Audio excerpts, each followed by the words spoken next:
یہ حسن یقین وقت کا شاہکار جلی ہے، وہ خلد بری جس پہ تصدق ہے بہاریں، وہ خلد بھی اس دیس کی پر نور گلی ہے۔ جناب صدر، معزز سامعین، جب میں نے یہ عنوان پڑھا تو یقین جانے میرا دل ہلا، میرا ذہن سوچوں کی اماجگاہ بن گیا کہ میں نے آج 14 اگست یوم آزادی پاکستان پر اظہار خیال کرنا ہے۔ علی وقار، وہ ایک روشن صبح تھی جب سورج طلوع ہوا تو دلوں کو ایمانی جوش و خروش سے بھرا گیا۔ پاکستان کی تاریخ میں 14 اگست کا دن ایسی ہی اہمیت کا حامل ہے۔ 14 اگست محض ایک دن ہی نہیں بلکہ تحریک پاکستان کے مجاہدین کی بے مثال جذبہ قربانی کا پیغام بھی ہے۔ اسی دن کے پیش نظر آج وطن عزیز کے کونے کونے میں مسرت و شادمانی کا جشن منایا جا رہا ہے، جناب والا جشن منایا جا رہا ہے۔ مبارک ہو تمہیں یہ جشن آزادی، مبارک ہو، مبارک ہو تمہیں یہ جشن آزادی، مبارک ہو، خوشی سے ہوگی ہر دل کی آبادی، مبارک ہو۔ جناب صدر، آزادی کیا ہے؟ آزادی خوشیوں کے گلاب مہکنے کا نام۔ آزادی کا دن آتے ہی یادوں کا قافلہ سفر کرنے لگتا ہے اور پھر وہ زمانہ تصور میں ابھرنے لگتا ہے جب برے صغیر کے مسلمانوں نے اپنے عزم و حوصلے سے اپنے مستقبل کی عمارت کی تعمیر کی۔ آزادی ٹینکوں کے آگے کود جانے کا نام، آزادی جرأت و استقامت کا نام، آزادی عشق و جنوں کا نام، آزادی قربانی اور حیات جودا کا نام، آزادی بادل کو پاش پاش کرنے کا نام، آزادی حریفوں کو شکست دینے کا نام، اور آزادی علی وقار۔ پاکستان کا مطلب کیا؟ لا الہ الا اللہ۔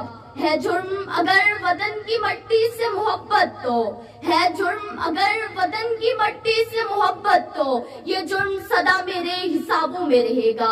جناب صدر، ہم آزاد ہیں، ہمارے رنگ و گل آزاد ہیں، ہماری سوچ، ہماری فکر، ہمارے خیالات آزاد ہیں، کیونکہ ہم ابن رشدی ہی نہیں، ہم جابر ہیں، ہم کندی ہیں، ہم ابن خلدون تبری ہیں، ہم ابن الحشم ہیں، ہم ابن السینا ہیں، ہم بیرونی توسی ہیں، ہم شاعری میں شہرازی ہیں، ہم نغمہ گیری میں فردوسی ہیں، ہم خیام ہیں نشاپور کے، ہم رومی کی مثنوی ہیں، ہم سوز بنے تو بھلے شاہ، ہم ساز بنے تو وارث شاہ، ہم عدل بنے، ہم عدل بنے تو شاہ لطیف، ہم رقص بنے، ہم رقص بنے، ہم وجد بنے، ہم سجل سرمست بنے، جب جنگ ہوئی تو دھولا دریا خواہ بنے، جب امن ہوا تو اکبر کے نور تن بنے۔ جناب صدر، آزادی مبارک، آزادی مبارک۔ پاؤں زخمی سہی ڈگمگاتے چلو، پاؤں زخمی سہی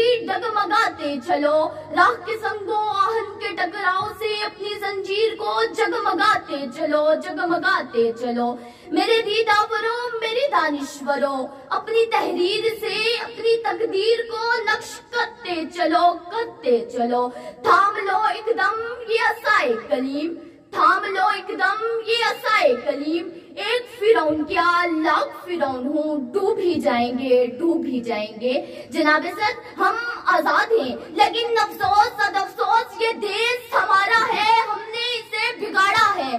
جب میں دیکھتی ہوں یہاں گلی گلی سے یہ آواز آتی ہے، تیری نظر میں کافر، میری نظر میں تو کافر، تو تب یہ کہنا پڑتا ہے جناب والا، ہاں یہ دیس ہمارا ہے، ہم نے اسے بگاڑا ہے۔ جب میں دیکھتی ہوں ایک غریب کا بچہ زمین پہ بیٹھ کر تعلیم حاصل کرتا ہے اور ایک امیر کا بچہ اے سی والے کمرے میں، جب میں دیکھتی ہوں یہاں مسلمان تو ہے، دورے مسلمانی نہیں، مسجدیں تو ہیں، روح بلالی نہیں، قرآن تو ہے، رمز قرآنی نہیں، تو مجھے یہ کہنا پڑتا ہے، ہاں یہ دیس ہمارا ہے، ہم نے اسے بگاڑا ہے۔ جب میں دیکھتی ہوں یہاں قلم بکتا ہے، ادب بکتا ہے، صحافت بکتی ہے، تو مجھے کہنا پڑتا ہے، ہاں یہ دیس ہمارا ہے، ہم نے اسے بگاڑا ہے۔